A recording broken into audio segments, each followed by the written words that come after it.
Buenas noches, licenciado, compañeros. Nosotros como grupo vamos a exponer este día los cuadernos virtuales de nuestros compañeros. Yo en lo personal voy a exponer acerca del cuaderno virtual de mi compañera Rebeca Landaverde con el primer tema que son las resoluciones judiciales. Podemos hablar acerca de ese tema, que las resoluciones judiciales, pues son son aquellas decisiones virtual de mi compañera Rebeca que surgen o se dan en los tribunales. Y eso se da o se produce en el curso, pues, de un proceso o para ponerle término también a dicho proceso, ¿verdad?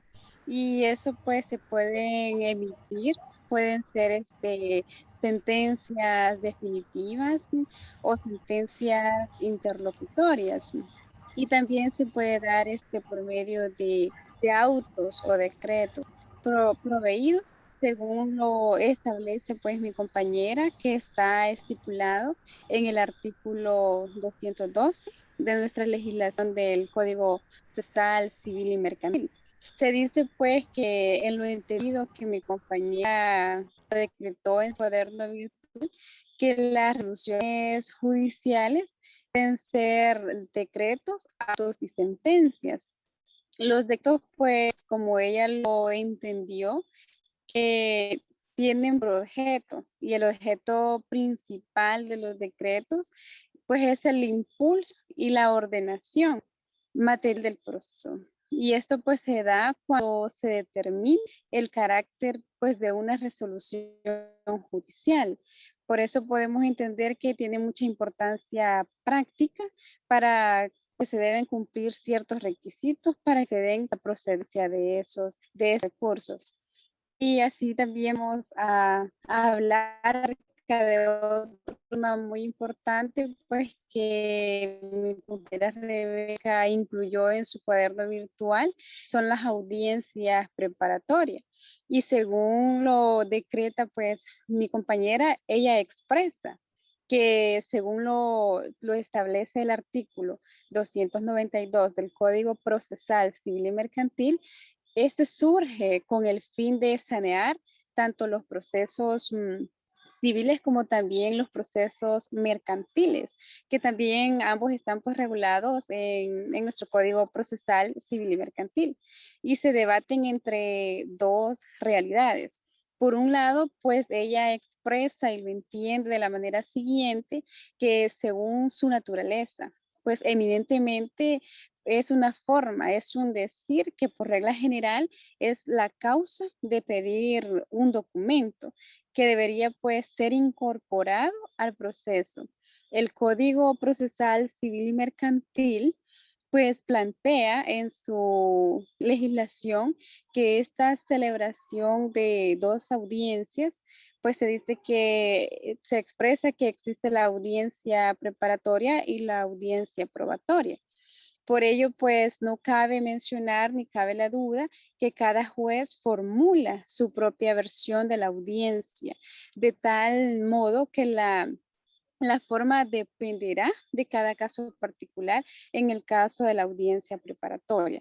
También en el cuaderno virtual de mi compañera Rebeca Landaverde se puede expresar que las medidas o las salidas alternas al proceso, pues se dice de que son unas formas anormales de determinar un proceso y que también se encuentra estipulado y decretado en nuestra legislación del Código Procesal Civil y Mercantil, y podemos mencionar algunas de ellas, como lo es la renuncia, el desistimiento, el allanamiento, todos ellos se incluyen en ello, ¿verdad? Como también lo puede ser como lo mencionábamos, el allanamiento y también la conciliación.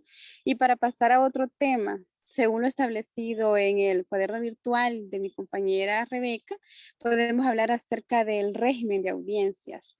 Se dice que el régimen de audiencias, por lo que se ha explicado en las clases vistas y ya antes mencionado este concepto, que se dice que este es un sistema de oralidad en el cual pues se implica de que es el momento en el cual el proceso tiene como una evicción al cual el sistema pues se incorpora a la oralidad de llevar a cabo el proceso, porque se dice que el régimen de audiencias es el alma del proceso, ya que en esa audiencia que ella puede conseguir el advenimiento de las partes y esto se logra a través o mediante la conciliación, porque ya lo mencionábamos antes que la conciliación pues es una medida alterna al proceso que se puede lograr si ambas partes están de acuerdo. Y entonces será civil la prueba que en su momento fue ofrecida en el proceso. Si durante el proceso esta prueba fue ofrecida, pues entonces el régimen de audiencias es esto lo que se deja ver de que se puede presentar y eso se logra a través del proceso que se realiza pues oralmente. Y hasta acá sería mi participación y eso es lo que en el cuaderno virtual de mi compañera Rebeca Verde, pues cuando estipulado, esto fue lo que yo leí, lo que yo entendí acerca de conocimientos que ella decretó y expresó en su cuaderno. Así continuará mi compañera Rebeca.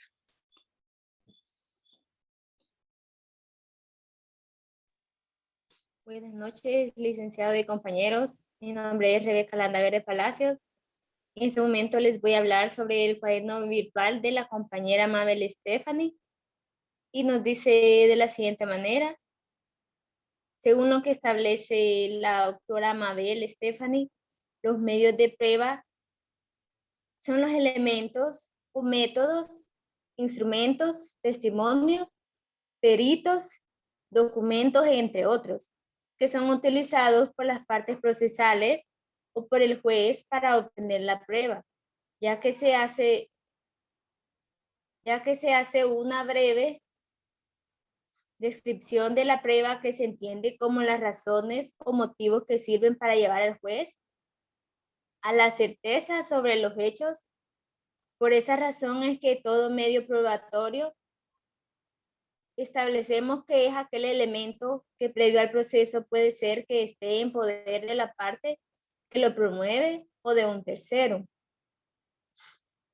Y que cuando éste es introducido al generar una plena convicción en el juez sobre los hechos que están frente a él y son de su conocimiento, podemos apreciar que el sistema de valoración de la prueba son aquellos métodos o técnicas que permiten al juez apreciar los distintos medios de prueba que se han producido en el proceso a través de un análisis y que podemos entender que constituye el fundamento de su decisión. En cuanto al sistema de valoración de la prueba, la autora Mabel Stephanie nos establece que el sistema de valoración de la prueba es el sistema dominante a lo largo de los años en los procesos civiles y mercantiles, que es una prueba tasada en el cual el legislador ha asignado a cada medio de prueba el valor que debe tener en un juicio sin que el juez pueda apreciarla. Y esto hace que este último se convierta en un aplicador literal de la ley. En cuanto a las fuentes de la prueba, también nos establece la autora Stephanie que según lo que se ha estudiado, las fuentes de la prueba son aquellos elementos que existen en la realidad. La fuente en meta jurídico nos establece que es en una realidad anterior y extraña del proceso, ya que si escuchamos e interpretamos la palabra fuente, es el origen de una cosa, es decir, donde fluye algo, pero que el proceso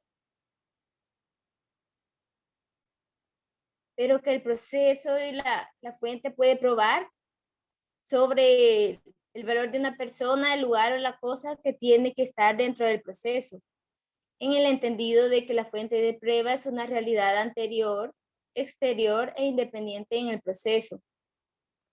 Los antecedentes de los medios de prueba para la autora Mabel Stephanie nos establece que las primeras manifestaciones de medios de prueba en Grecia desarrolló, en que se puede citar la prueba testimonial dado mediante el testimonio personal de recuerdos o indagaciones. En consecuencia, en Grecia se produjo una revolución que al cabo de una serie de luchas y cuestionamientos políticos dio como resultado la elaboración de una determinada forma de descubrimiento judicial y jurídico.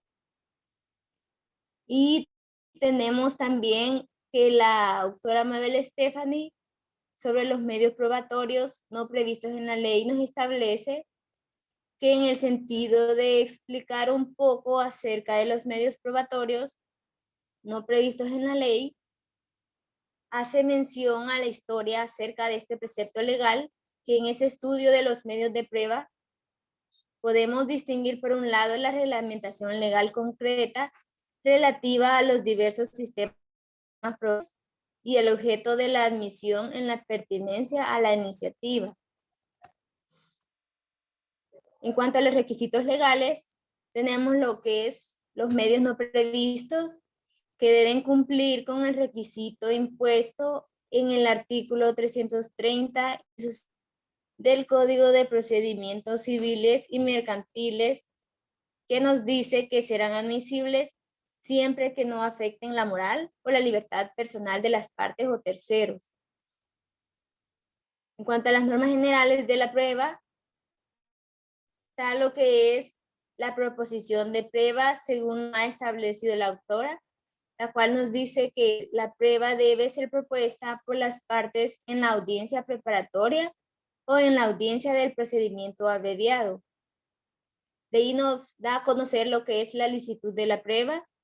En cuanto a esto nos dice de que las fuentes de prueba deben hacerse de forma lícita, quedando expedida a las partes la posibilidad de denunciar su origen, obtención, cuando sean contrarios a la ley, según establece el artículo 316 del Código Procesal Civil y Mercantil. Y la utilidad de la prueba, que nos establece que no debe admitirse aquella prueba que según las reglas y criterios razonables no sea idóneo, resulte superflua para comprobar los hechos controvertidos. En cuanto al artículo 319 y el artículo 318 del Código Procesal Civil y Mercantil. La compañera nos establece 3 ejemplos, los cuales son los avances de la ciencia y la tecnología, las nubes de información, las impresiones dactilares en la formulación de documentos y las firmas.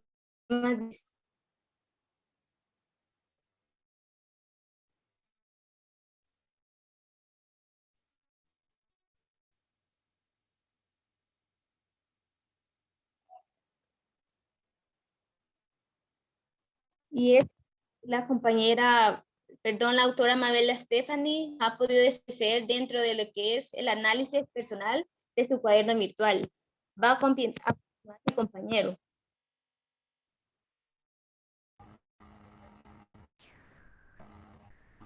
Cuando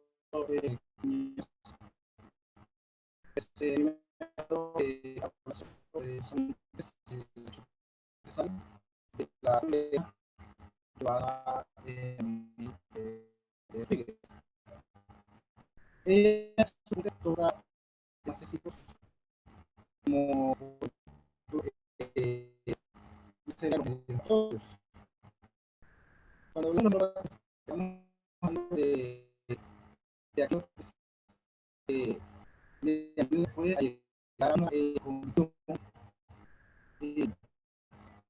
para poder determinar por respecto a una pues, pueden ser diferentes métodos. Así pues tenemos de la declaración de campaña y los sistemas de pero todo eso que más presta una función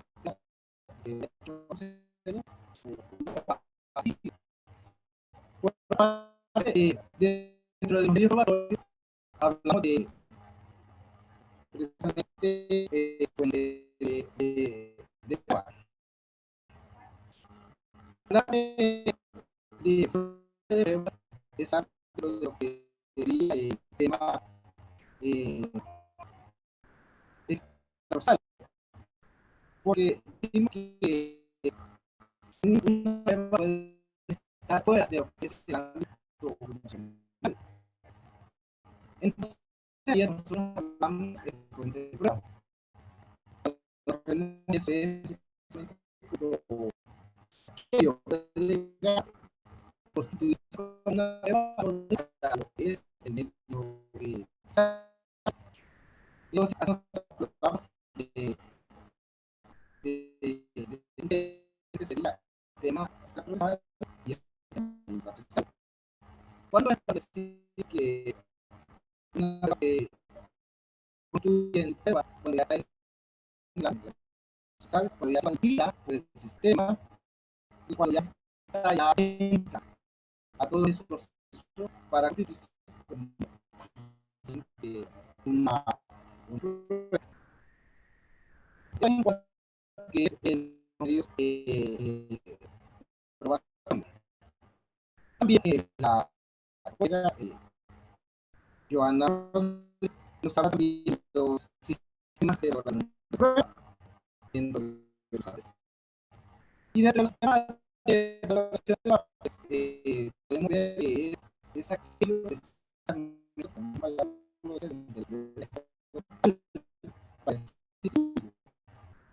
y tenemos lo que se pasado, el valor pasado es lo que se da en y, y bueno, pues si nos vamos más claro, el pasado será prueba que era día que prueba entonces no podía ser escrito referente al prueba. Era como nada, aunque pues, actualmente en la vida pasado, todo eso se refiere a la más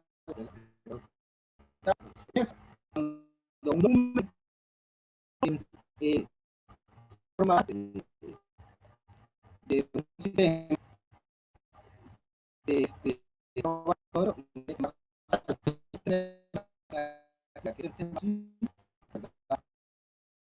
ahí la posibilidad para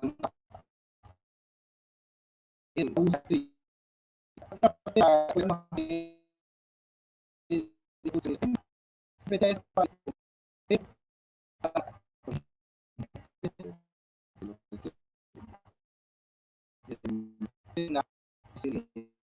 uso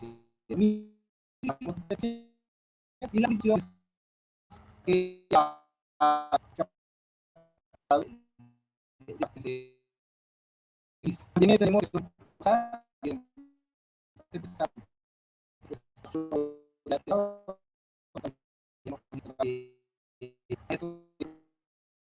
dentro de una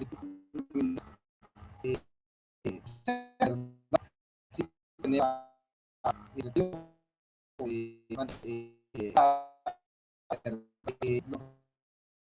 tener claro que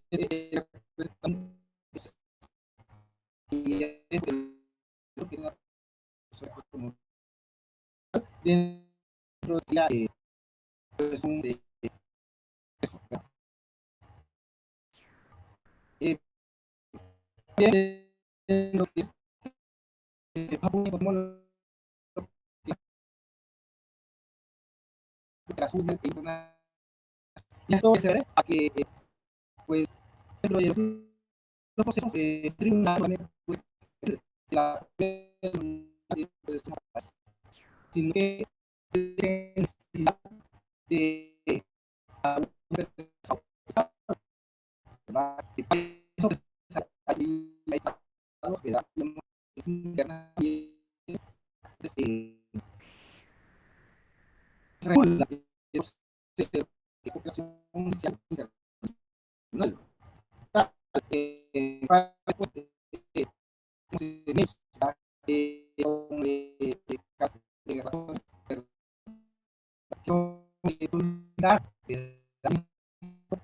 pues un determinado proceso que se lleva en el país, que procesos,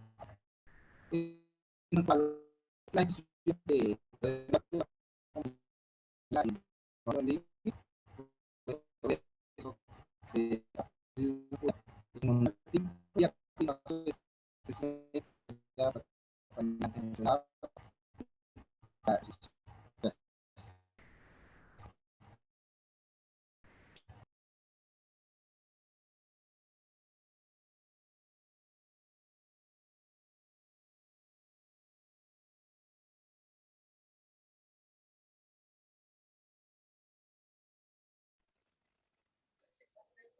Buenas noches a todos. Mi nombre es Joana Noemí Rodríguez Mendoza y hoy me ha tocado exponer el cuaderno virtual de mi compañero Carlos Polanco.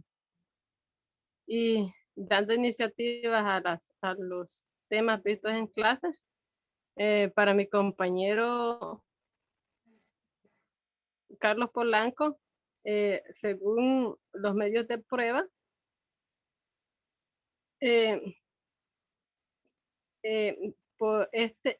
mi compañero cita al autor Palacio Lino Enrique, la cual este autor define el medio de prueba de una forma clara. Entonces, se dice que habrá siempre por un lado algo de intraprocesal y un elemento extraprocesal. Y respecto a este tema, lo encontramos estipulado en el artículo 330 de nuestro Código Procesal Civil y Mercantil. Por otro lado, él hace alusión al tema los medios y fuentes de prueba. Encontramos dos planos diferentes entre sí y que sería el intrajudicial, y por otra parte él también establece que el extraprocesal. Para mi compañero, el plano extraprocesal comprende todo en cuanto ocurre en la realidad perceptible que tenga o no una regulación jurídica, así lo establece mi compañero en su libro virtual. Y si hablamos, entonces, si hablamos del plano intraprocesal, nos estamos refiriendo a un complejo sector más limitado.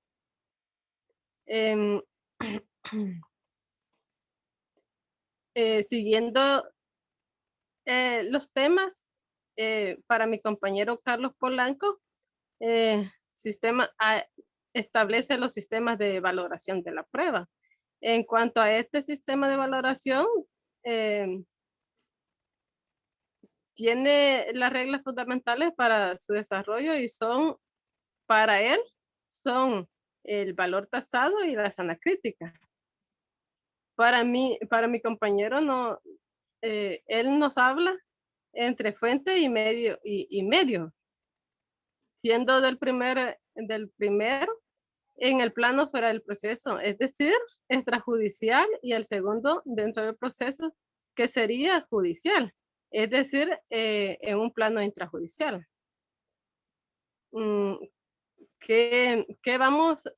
Cabe una interrogante y se dice que ¿qué vamos a entender por valoración de la prueba? Entonces, para ello nos remitimos a nuestro Código Procesal Civil y Mercantil, que lo establece el artículo 416 de una forma clara. Si hablamos del valor tasado, el valor tasado es como un sistema libre de apreciación que se le otorga al juzgador. En este caso, ¿verdad? Estamos hablando del juez. La sana crítica para mi compañero Carlos Polanco nos menciona que podemos ver los elementos que componen la sana crítica, y esos son 3 reglas de este caso, como ya todos sabemos. Se refiere a la ley de la psicología, Y también en segundo lugar, la máxima de la experiencia sería en este caso la experiencia. Y por otro lado, como tercer elemento, sería la contradicción. Siguiendo el tema medios de prueba regulados por el Código Procesal Civil y Mercantil, él lo define como es aquel que del conocimiento del juez se hace un hecho. Es decir, darle conocimiento claro y preciso de él y juntamente darle la certeza de la existencia o la inexistencia de aquel hecho. Pero si en este caso, pero si nos queremos referir a los medios probatorios, nos podemos remitir al artículo 330 hasta el artículo 401. Nos señala cuáles son los medios probatorios en este caso, ¿verdad? Siguiendo la secuencia por los temas vistos en clases, establece la prueba de los peritos. Para mi compañero Carlos Polanco, la prueba de los peritos es un medio de prueba en virtud del cual el perito o peritos suministran al juez o tribunal los conocimientos científicos. En este caso se trata de un medio de prueba de carácter personal y que la fuente de la prueba viene constituida por el perito y los conocimientos especializados. La procedencia de la prueba parcial pericial la encontramos estipulada en el artículo 375 de nuestro Código Procesal Civil y Mercantil. Otros medios de prueba para mi compañero Carlos Polanco dice que están estipulados en el artículo 330 y son los conceptos eminentemente procesales los que se establecen en el código. Son esenciales para todo proceso judicial o arbitral.